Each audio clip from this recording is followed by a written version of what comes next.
Hello students, welcome to Y learning. तो हम पढ़ रहे थे कि वेक्टर को क्लोनिंग करने के लिए क्या क्या चीज़ें चाहिए होती हैं। ठीक है, जिसमें हमने 3 चीज़ें देख ली थी। एक हमने ओरिजिन ऑफ रेप्लिकेशन के बारे में बात करी थी, एक हमने बात करी थी सिलेक्टेबल मार्कर, और तीसरी जो हमने काफ़ी इंपॉर्टेंट था क्लोनिंग साइट। ये तीनों चीज़ों के बारे में हमने बात कर ली थी। आज हम लास्ट देखेंगे कि प्लांट और एनिमल में भी वेक्टर्स लगते हैं क्लोनिंग करने के लिए। तो vectors for cloning gene in plants and animals. तो सबसे पहले ये क्या बोल रहे हैं, ये बोल रहे हैं transferring genes into plants and animals from bacteria and viruses which have known for this which have known this for ages. तो देखो यहाँ पर अगर प्लांट की बात करें, अगर हम एनिमल्स की बात करें, तो प्लांट्स में, एनिमल्स में बैक्टीरिया और वायरसेस क्या करते हैं, अपना जीन ट्रांसफ़र करवा देते हैं, जिससे वो क्या करते हैं, फिर जो भी उनको चाहिए प्रोडक्ट उनसे वो अपना ले लेते, ऑब्टेन कर लेते हैं, जिसमें भी वो जीन ट्रांसफ़र करेंगे। अब ये चीज़ करी कैसे जाती है, इसके बारे में हम एग्जांपल से समझेंगे। तो क्या बोल रहे हैं, how to deliver genes to transform eukaryotic cell and force them to do what the bacteria और वायरसेस वांट। लेकिन यही चीज़ हम बोल रहे हैं कि किस तरह से ये चीज़ की जाती है, और फिर जो बैक्टीरिया और वायरसेस को जो भी उनको चाहिए वो कैसे ऑब्टेन करते हैं प्लांट से या एनिमल से। वो चीज़ जो है हम एग्जांपल देखेंगे यहाँ पर एग्जांपल दिया है किसका, एग्रोबैक्टीरियम ट्यूमीफेशियंस। ये जो बैक्टीरिया है ये प्लांट के अंदर क्या करता है, डिजीज़ कॉज करता है, जिसको हम बोलते हैं क्रोन गॉल डिजीज़। ये बैक्टीरिया प्लांट के अंदर क्रोन गॉल डिजीज़ कॉज करता है। ठीक है, a pathogen of several dicot plants किसके अंदर करता है, डाइकॉट प्लांट्स में करता है।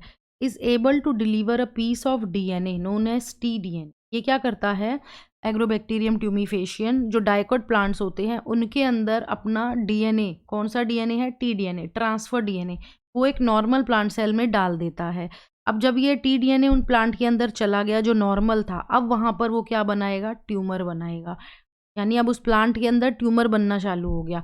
And direct these tumour cells to produce the chemicals required by the pathogen. फिर जो भी इस बैक्टीरिया को उससे चाहिए ट्यूमर बनाने के बाद, वो ये ऑब्टेन कर लेगा उस प्लांट से। तो ये इस तरह से जो है, ये अपना जो है इसको फ़ायदा हो रहा है। अब यहाँ पर ये करेगा कैसे, देखो कोई भी एक जो प्लांट है, जब उसके अंदर कट लगा, यानी यहाँ पर मान लेते हैं स्टेम जो है, स्टेम पे एक कट लग गया। अब जैसे ही कट लगा ना स्टेम में, तो वैसे ही ये एग्रोबैक्टीरियम ट्यूमीफेशियन यहाँ पर इन्फेक्शन स्टार्ट करेगा। इन्फेक्शन कैसे करेगा, जो एग्रोबैक्टीरियम ट्यूमीफेशियन होता है इसके पास जो है वो टीआई प्लाज्मिड होता है, टीआई प्लाज्म। ठीक है, इस टीआई प्लाज्मिड में ही जो रीजन होता है उसमें टीडीएनए होता है, और हम ये मान रहे हैं ये क्या है, टीडीएनए, ट्रांसफर डीएनए। तो ये जो टीडीएनए होता है ये जाता है किसके अंदर, प्लांट के अंदर, ये अपना टीडीएनए डाल देता है। ओके, और फिर इस प्लांट के अंदर ट्यूमर बनना स्टार्ट हो जाता है। ट्यूमर बनने से फिर क्या होता है, ये डिजीज हो जाती है।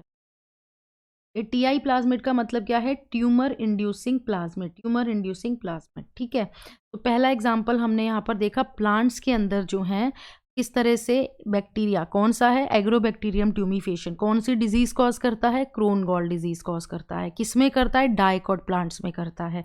ठीक है, करता क्या है ये अपना टीडीएनए, ट्रांसफर डीएनए जो है ये प्लांट्स के अंदर डाल देता है और फिर ट्यूमर कॉज करता है। ये चीज़ हमने देखी। तो ये प्लांट्स के अंदर जो है इसके बारे में बात हुई। अब हम बात करते हैं एनिमल्स की। एनिमल्स के अंदर भी क्या होता है, जो रेट्रोवायरसेस होते हैं वो क्या करते हैं, वो ट्रांसफॉर्म करते हैं एक नॉर्मल सेल को किस में, कैंसरस सेल। वो नॉर्मल सेल को कैंसरस सेल में ट्रांसफॉर्म करते हैं। अब यहाँ पर ये क्या बोल रहे हैं, a better understanding of the art of delivering genes by pathogens in their eukaryotic host has generated knowledge to transform these tools of pathogen into useful vectors for delivering gene of interest to humans। अब देखो क्या हुआ, इस चीज़ को ना observe किया गया कि कैसे जो है ये रेट्रोवायरस जो है एनिमल्स के अंदर नॉर्मल सेल को कैंसर सेल में जो है वो कन्वर्ट करके अपना जो है वो फ़ायदा निकाल रहा है। ऐसे ही एग्रोबैक्टीरियम को ऑब्जर्व किया गया। फिर सोचा कि क्यों ना हम क्या करें, इनको एज अ टूल की तरह यूज़ कर ले, मतलब हम इनको वेक्टर की तरह यूज़ कर ले, जिससे हम अपना टारगेट जीन जो है वो इनके अंदर डाल देंगे। प्लांट को भी डिजीज़ नहीं होगी, एनिमल्स को भी नहीं होगी, और हमें जो भी है डिज़ायर्ड प्रोडक्ट मिल जाएगा। तो एज अ वेक्टर जो है वो इनको ले लिया गया। अब देखो जो टीआई प्लाज्मिड होता है, टीआई प्लाज्मिड यानी जो ट्यूमर इंड्यूसिंग प्लाज्मिड होता है एग्रोबैक्टीरियम ट्यूमीफेशियंस का, इसमें क्या किया गया है, देखो इनकी पूरी मशीनरी को ऑब्जर्व किया ना जब साइंटिस्ट ने, तो उन्होंने सोचा कि इस टीआई प्लाज्मिड के अंदर क्या किया जाए, कुछ मॉडिफिकेशन किया जाए, जिससे हमें क्या मिल जाएगा, एक क्लोनिंग वेक्टर मिल जाएगा। अब ये कैसा है, पैथोजेनिक नहीं है, मतलब अब उस प्लांट के अंदर ये ट्यूमर नहीं करेगा, और हम जो अपना जीन ऑफ इंटरेस्ट इसमें डालेंगे उससे क्या होगा, हमें अपना डिजायर्ड प्रोडक्ट मिल जाएगा।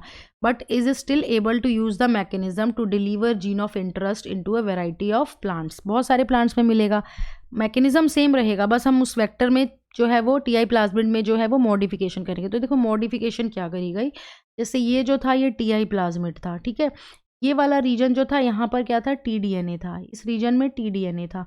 तो हमने क्या किया, हमने यहाँ पर क्या किया, अपना जीन ऑफ इंटरेस्ट जो है वो डाल दिया, अपना जीन ऑफ इंटरेस्ट डाल दिया, टीडीएनए में कट लगवाकर अपना जीन ऑफ इंटरेस्ट डाल दिया। तो हम बोल सकते हैं यहाँ पर ये जो प्लाज्मिड है ये कैसा हो गया, डिसआर्म्ड हो गया, डिसआर्म्ड, ठीक है, इसको हम डिसआर्म्ड बोलेंगे।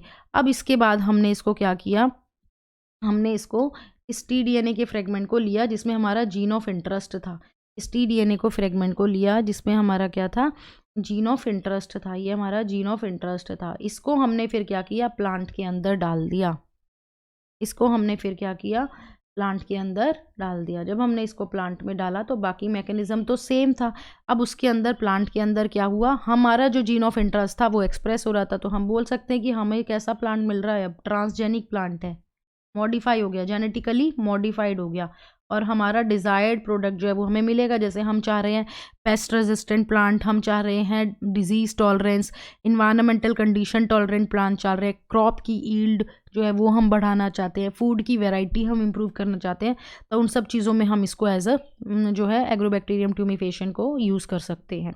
तो ये जो है हमने जो डिजीज़ कॉज करता था उसको मॉडिफाई करके किस तरह से अपने बेनिफिट के लिए यूज़ किया, जिससे प्लांट को भी जो है वो फ़ायदा मिला। ओके, ऐसे ही अगर हम बात करें रेट्रोवायरसेस की, तो रेट्रोवायरसेस जो है इनको भी जो है वो क्या किया जाता है, इसी तरह से डिसआर्म्ड कर दिया जाता है। Retroviruses have also been disarmed and now used to deliver desirable genes into animal cells। तो अब एनिमल सेल्स में जो रेट्रोवायरसेस हैं वो कैंसर कॉज नहीं करेंगे, अपना हमारा जो डिज़ायर्ड जीन हम इंट्रोड्यूस करेंगे उनके अंदर, और फिर हमें जो प्रोडक्ट हमें चाहिए वो हमें मिलेगा। तो क्या बोल रहे हैं, वंस अ जीन और a DNA fragment has been ligated into a suitable vector.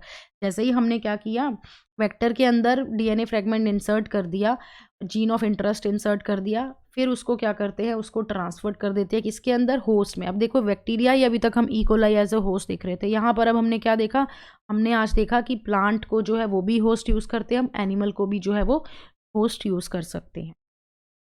तो ये था आज की क्लास में जिसमें हमने एग्रोबैक्टीरियम रेट्रोवायरसेस के बारे में देखा कि किस तरह से इनको भी जो है हम एज अ वेक्टर के लिए, एज अ वेक्टर जो है हम यूज़ कर सकते हैं।